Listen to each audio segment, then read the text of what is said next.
Now, it's been a while since I posted anything about one of my, if not my favourite jazz guitar player, and arranger for that matter, George Barnes. Now, he sadly passed away in September of 1977, and on the day he died, he recorded his own arrangement of All the Things You Are, which I'm going to play for you today. And then after playing it, I'm going to break down some really neat little tricks he's got with his chord movements, ways to embellish chords, and as I said, create that sort of interesting movement going beyond the basic chords. So here's his wonderful arrangement that he left us.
Now, you can get a transcription of that arrangement. It's available on the George Barnes Legacy website hosted by George's daughter. I'll link that in the description. Tons of great stuff over there.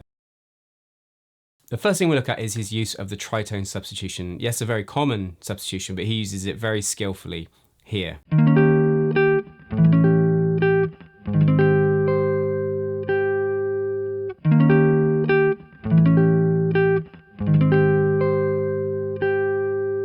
Now, the standard changes there is just to have a bar V flat 7 going to A flat major 7.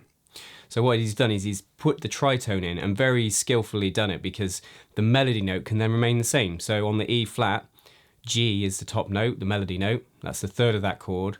Then by playing E flat's tritone, A7, he can keep that melody note on the top, but it becomes the 7th, the flat 7 of the A7 chord, and then just the chromatic movement down, but keep that G on the top to A flat major 7.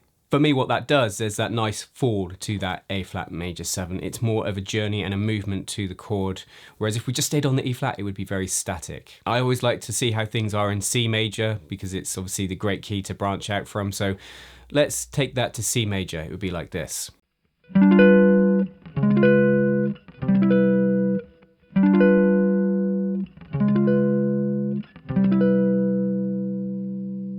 Those voicings he's using, maybe not the easiest, not the most typical, so let's just simplify it down to this.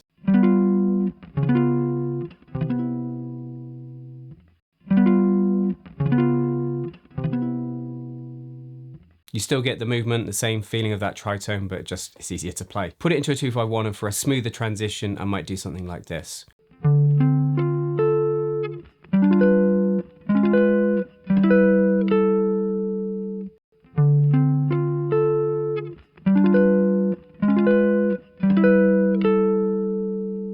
There between the G7, the D flat 7 and the C major 7, we've kept that B, that note on the top. It's a common note across all chords, and it kind of, I think, creates a really interesting sense of movement with one thing staying the same and other things changing. Now, the second move I'd like to look at is a variation of using the tritone, like this.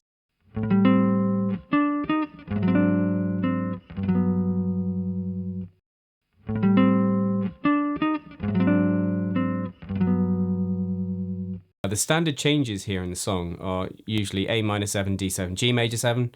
Sometimes people like to play A minor 7 flat 5 instead of A minor 7, but it's kind of by the by for this.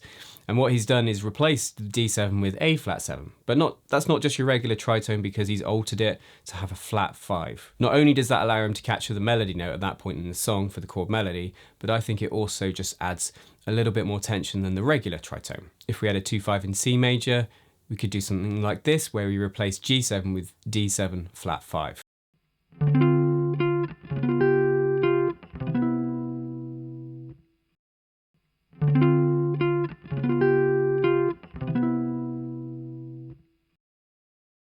Now just here in All the Things You Are, you get these 2 bars of G before. Sometimes people play an E7 at the end to lead to the next section, but it's quite a place for where you could do something, where you might feel you need to add something to create some more interest rather than just stick it out on a G. George Barnes does this here.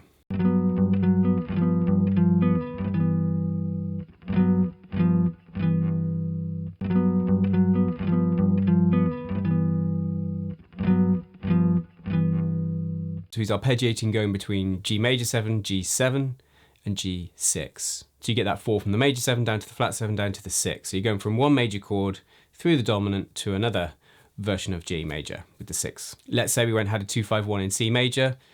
We could embellish that C major by going C major, C7 to C6. Say like this.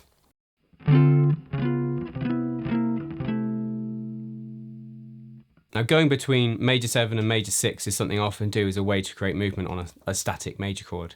And you can do that flat 7, but also you could take it out and just have this.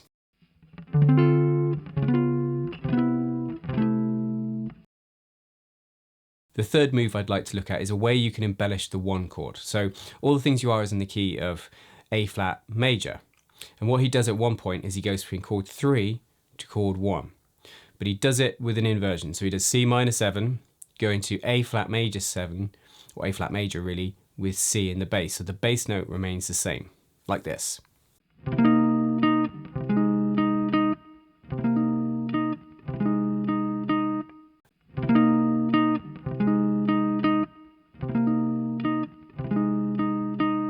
And it's a really classic move to invoke the third with the 1 chord. So what I mean by that is, if say you're in the key of C, chord 1 is C major 7, chord 3 would be E minor 7, and they can swap out for each other. You can sub 1 for 3.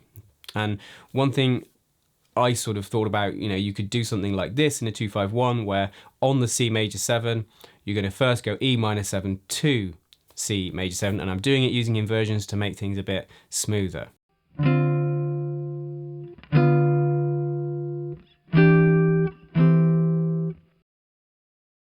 Last move I'd like to look at is his use of the flat 3 diminished and the way he alters it, then goes to the flat 3 diminished leading to the 2, like this.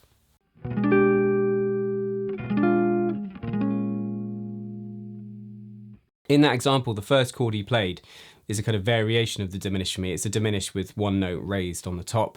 Then he goes to the diminished, which falls perfectly to the 2 chord, B flat minor 7 in the key of A flat. If you've not come across the flat 3 diminished before, it's a diminished chord which sits between chord 2 and chord 3. So if you take the key of C, D minor 7 is chord 2, E minor 7 is chord 3. Between them, you've got E flat. And if you build a diminished chord off that note, it leads really nicely down to the 2 chord. Take a 2-5-1 in C major, we could preempt the 2 chord with the flat 3 diminished like this.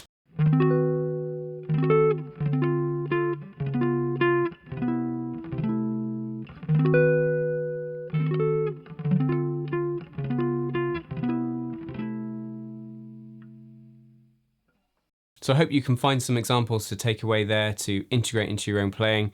Hopefully the translation to, or transposition to the key of C is helpful too, so you can do it in a maybe easier key to begin with and then branch out and try and get these kind of things into your comping or chord melody playing. If you've got any questions, you leave them below. Important links in the description, obviously, to my website, to Patreon, and most importantly to the George Barnes Legacy website. Be sure to check that out. Tons of great stuff over there. Anyway, thanks for checking out this video. Jazz guitar lessons every Wednesday. Until next time, you take care.